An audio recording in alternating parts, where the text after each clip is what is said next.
Michael Jackson. So last week was Michael Jackson's birthday. August 29th, 1958. The King of Pop, Michael Jackson. And I was thinking, like, do I want to make a video about Michael Jackson? I said, why not? I'll make a video, right?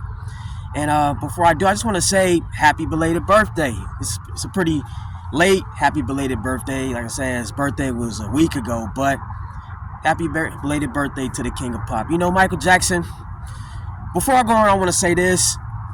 If you have anything vile to say about Michael Jackson, like calling him a pedophile or a child molester, don't even bother. Don't even bother dropping a comment, because I'm going to delete it. I'm going to delete it. Unless it's constructive criticism. You know, if it's constructive criticism, all right. Because in this video, I'm going to be giving some constructive criticism as well. And I think with Michael Jackson, there's lots of room for criticism. That being said, like I said, Michael Jackson, the King of Pop, the icon, the legend. You know, I was a huge Michael Jackson fan. I remember I actually won a talent show when I was younger, dancing like Michael Jackson. Did the moonwalk, everything. I had the flooding pants, the penny loafers. You know, I was obsessed. I really liked Michael Jackson. Was always dancing like him, the whole nine. Michael Jackson was actually one of my very first childhood inspirations. It was him. It was the green or the white Power Ranger, Tommy Oliver, also known as Jason David Frank. That was the actor's name. And Bruce Lee. Loved those three guys. Those were like my very first childhood heroes, if you will. And then along came Prince soon after, and Rocky Balboa, and the list goes on. I got so many inspirations, like most people, right? But Michael Jackson, the Green Ranger or the White Ranger, and Bruce Lee, those were like my very first three. Anyway, and apart from Michael Jackson's talent, his dancing ability, his voice, the thing I loved the most about him was his spirit, his soul. He seemed like a genuinely loving and caring soul. He really did. Always trying to help people. He literally spent his whole life trying to help people. And it led to his tragic end. And he was very generous and kind, but I would say so to a fault.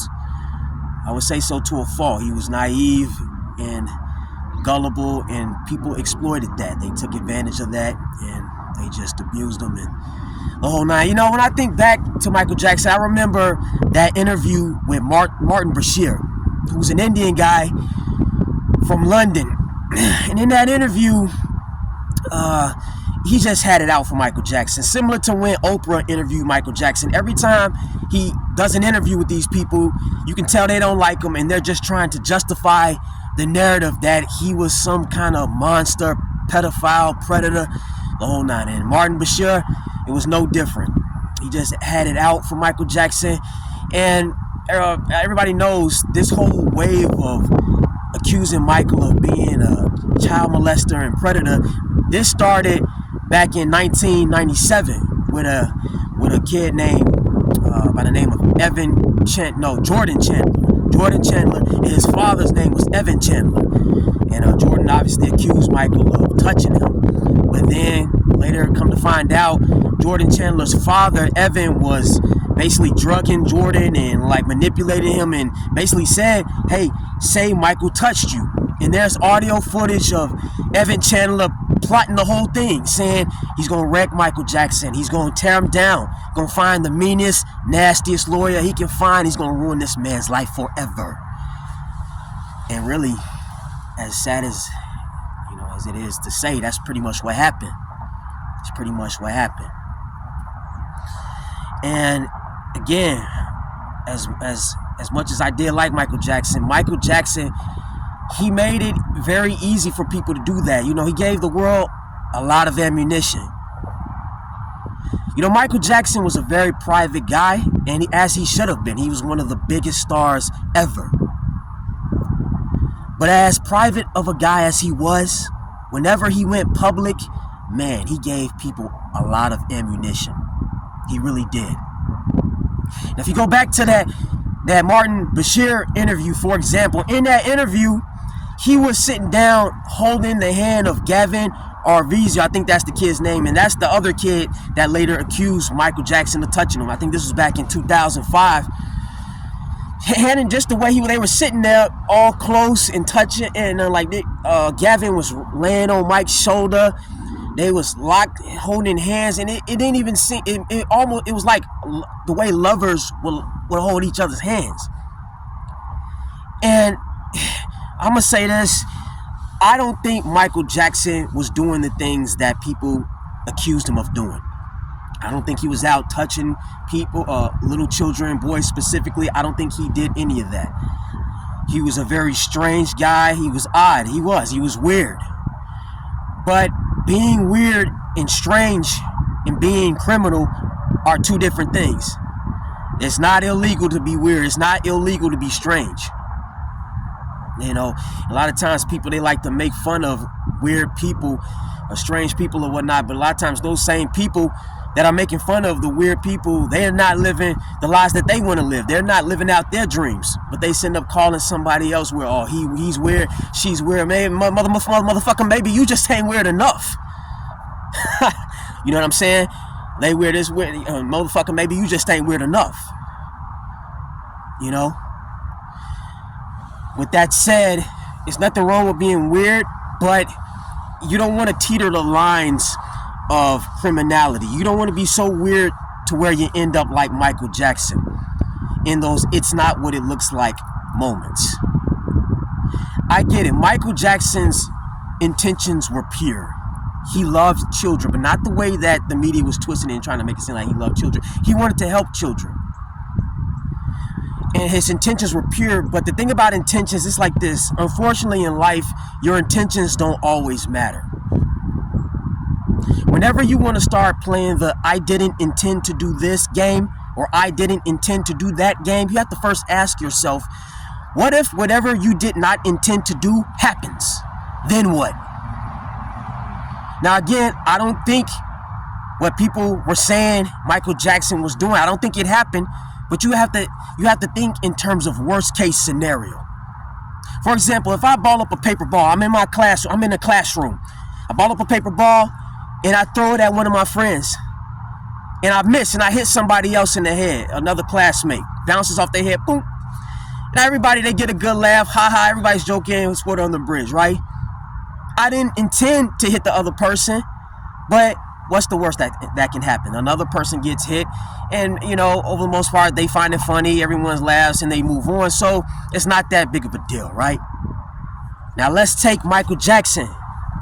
He's sitting up there holding hands and inviting kids in his bedroom and stuff.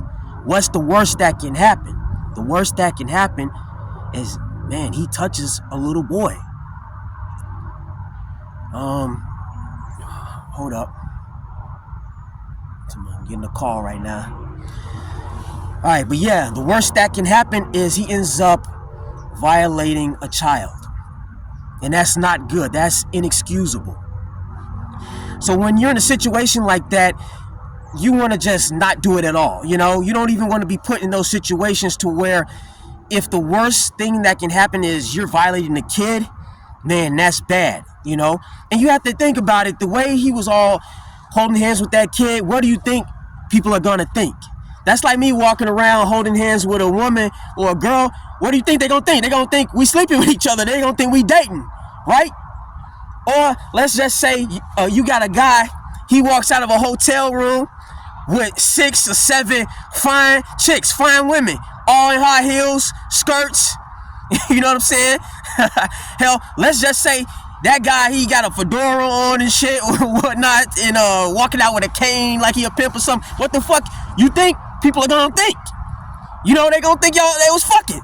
You know what I'm saying? That's how it is. I mean, yeah, maybe they was in there having Bible study. I mean, they could have been, right? I mean, it's a possibility. But come on, you know, 9 times out of 10, just the way that looks, you know what people are gonna think. Now, with regard to Michael Jackson, you see a grown, at the time he's 44 years old, holding hands with a little kid like that. It's like, what do you think people are going to think? Again, you may not be doing it. And I think Mike was so rare. That's why I say he was such a rare human being, so different from what the common man was. In his world, whatever Neverland that he lived in mentally, that was okay. Whatever Neverland he lived in, a world where kids were grown people don't touch little boys and no one has sex drives and no one violates each other. Hey, maybe that style of love is acceptable. But man, on planet Earth, you gotta watch how you're being perceived. You know, you gotta watch how he had no clue. He was famous his whole life. He really didn't have to live in the real world. He never had a real job, and that's another thing. I don't think it's good for children to be so famous at that young of an age. He was famous since he was like 10 years old, maybe a little bit before then. Never worked a real job, never had to be on his P's and Q's around normal people and adults, and had to deal with people backstabbing him and twist. I mean, later in life, he obviously had to deal with it, right? But he never really had to deal with it the way normal people have to deal with it.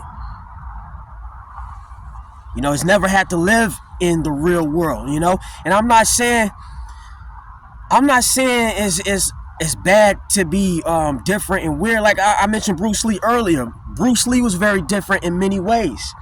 He was odd. He was doing something that Chinese men were not doing.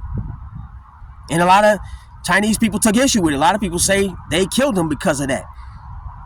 But he died for a noble cause. You know, I'm not saying you got to conform all the time. Bruce Lee did not conform. He wasn't hurting anybody. Why should he? But with the case of Michael Jackson, even though I don't think he was hurting anybody, to rebel like that and continue on, just imagine how that looks, right? You holding children's hands, you have them in your bedroom, sleeping in the same bed with them. And like, again, the media, they ignored a lot of stuff. Michael also said there are plenty of times, you know, the parents of those children were also in the room as well. It was like one giant slumber party or sleepover. So the media ignored all that stuff. They really twisted it and everything, but be as it may, you still don't want to even put yourself in a position like that to where people can say you're doing something potentially as vile as molesting a child. Like I said, if you throw a paper ball at somebody and there's water under the bridge, you know, we've all been there goofing around in class, but nothing real bad can happen, you know what I'm saying? But in a case like Michael Jackson, man, if the bad really happened, that's bad.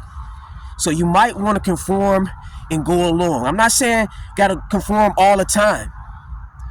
You got to know when to be your own person. You know, got to know when to double down and then when to fall back and just go with the flow and be like water, like Bruce Lee said.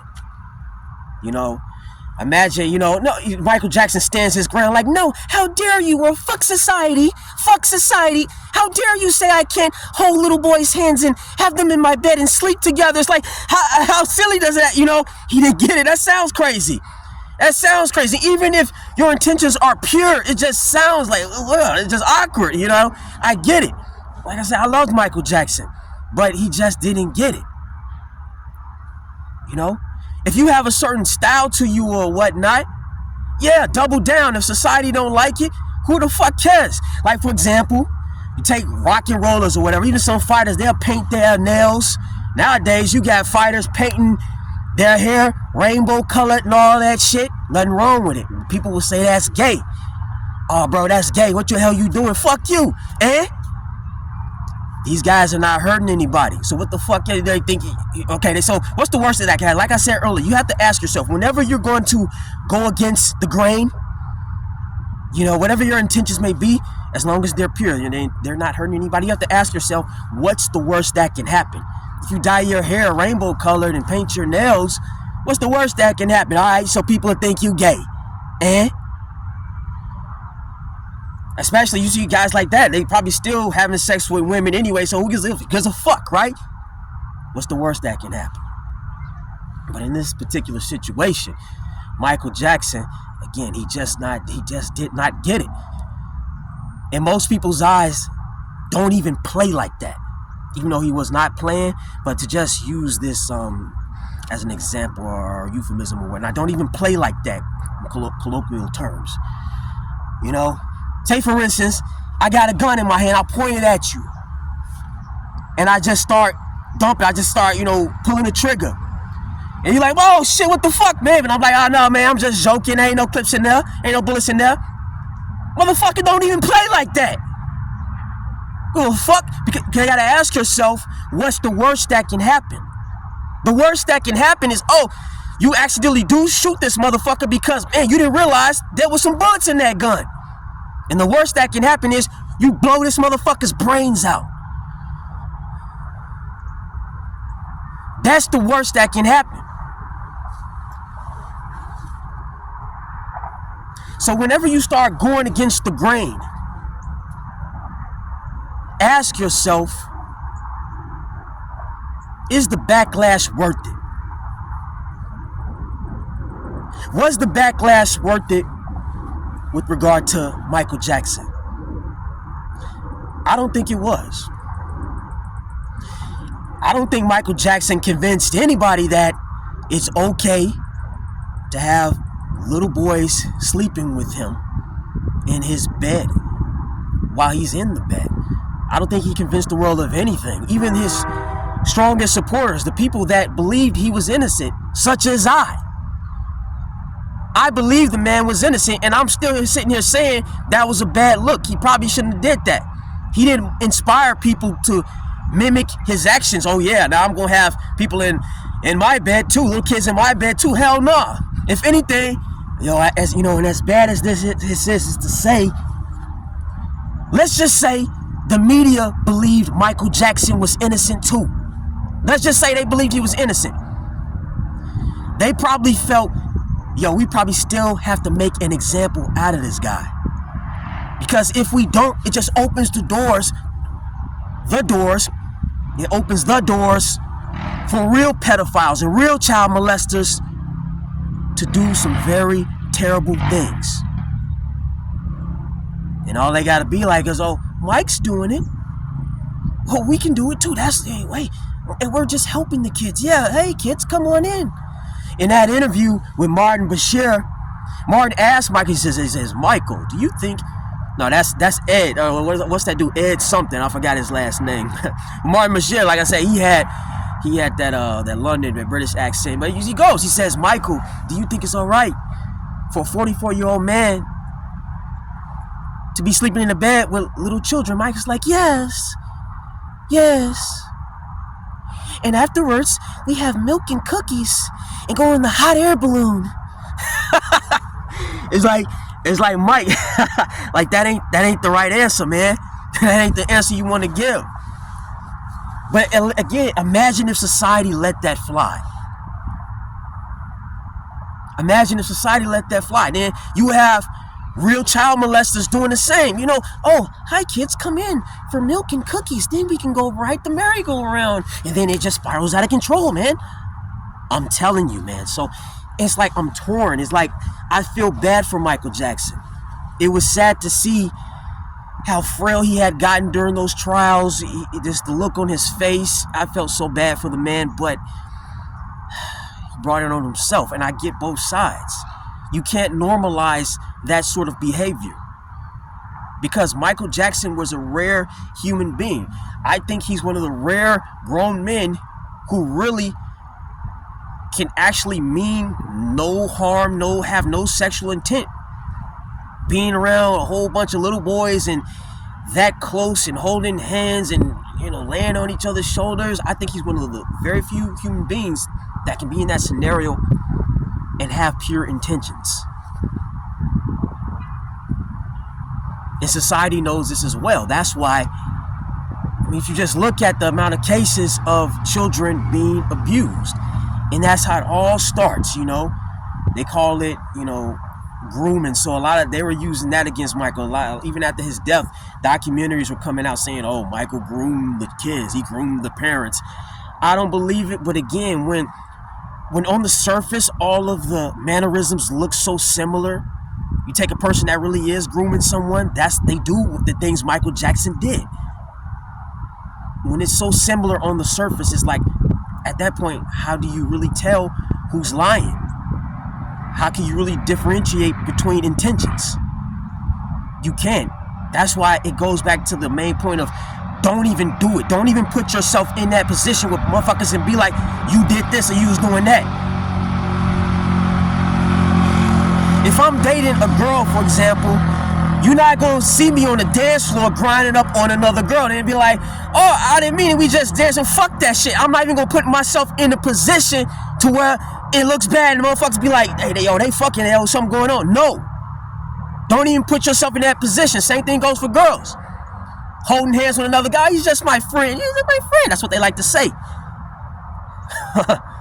Just your friend. See, people, they like to teeter these lines, man. They like to teeter the lines. You know, play these little dubious games. Well, I didn't intend to do it. We're just friends. I'm just helping the poor kid. The next thing you know, boom, they're in there. This happens, that happens, and it spirals out of control. Don't put yourself in these positions. I feel like towards the ending of Michael Jackson's life, he should have just got out of America. America was not the place for him. As targeted of a man as he was, man, he should have just got out. Like I said, he was a very private person, but when he went public, man, he really gave the world a lot of ammunition. There's a singer, he sang the song, Sign Your Name Across My Heart, I want you to be my baby, all that. I think his name was Terrence Trent D'Arby. And that song was one of my favorite songs. But he ended up moving, I think, to Italy. And we haven't heard from him since. He changed his name. He just got out of America. And he said he left America because he felt demonic forces were targeting certain celebrities.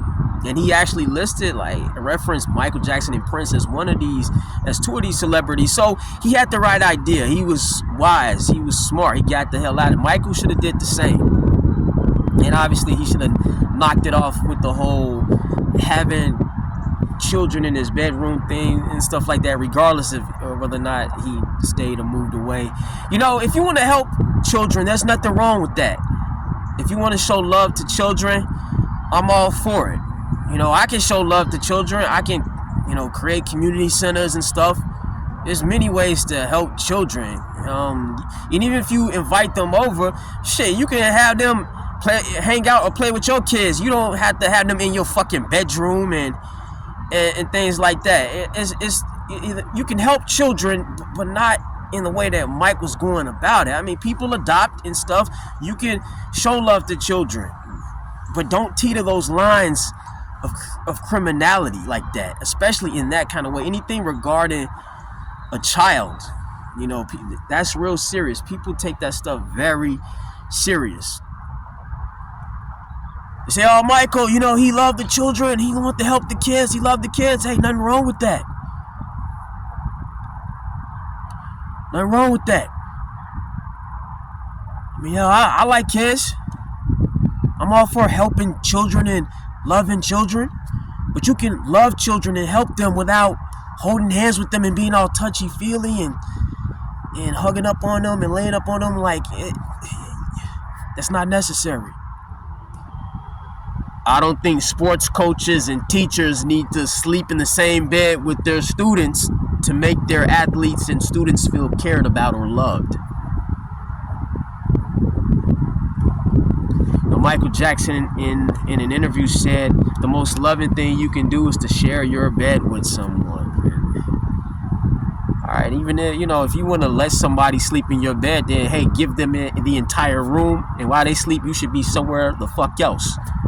If that's the logic you want to use. But once you start saying, yeah, I was in there in the bed with them, especially you got kids involved, man, you just fucked yourself.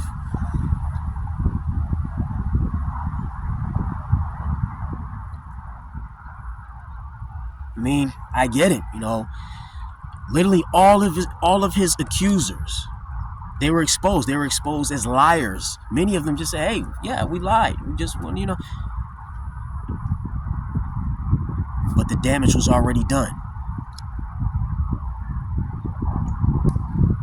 The damage was already done.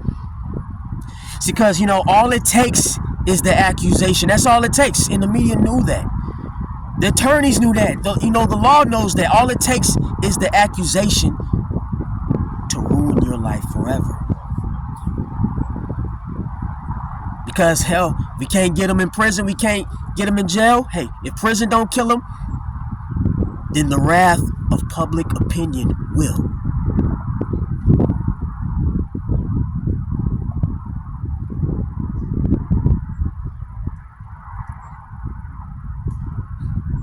Like I said, you don't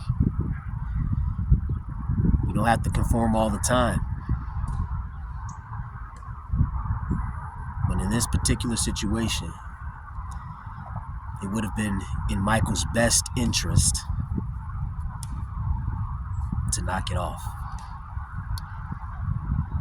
Like I say, he didn't have a childhood and stuff like that, and when you're young, when you're famous at such a young age like that, you really don't know how to maneuver in the adult world. And like his father, Michael Jackson, from what I understand, Joe Jackson was a very stern and tough guy, very insensitive. You have a person like Mike who's extremely sensitive, both of them on the far ends of the spectrum of sensitivity.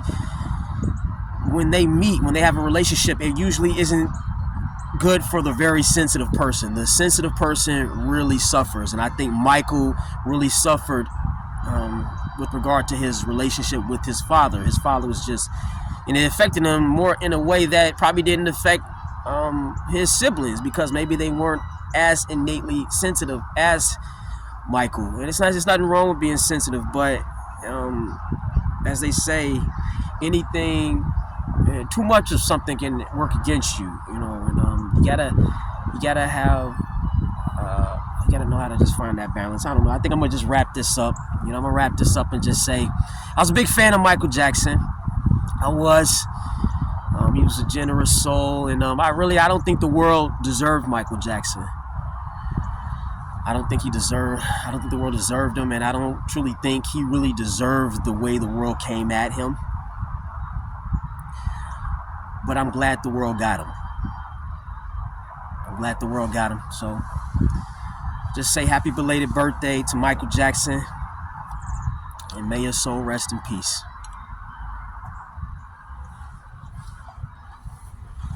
I don't read all the things written about me. I wasn't aware that the world thought I was so weird and bizarre. But when you grow up, as I did, in front of 100 million people since the age of 5, you're automatically different. My childhood was completely taken away from me. There was no Christmas, there was no birthdays. Those were exchanged for hard work, struggle, and pain. And that's why I love children and learned so much from being around them.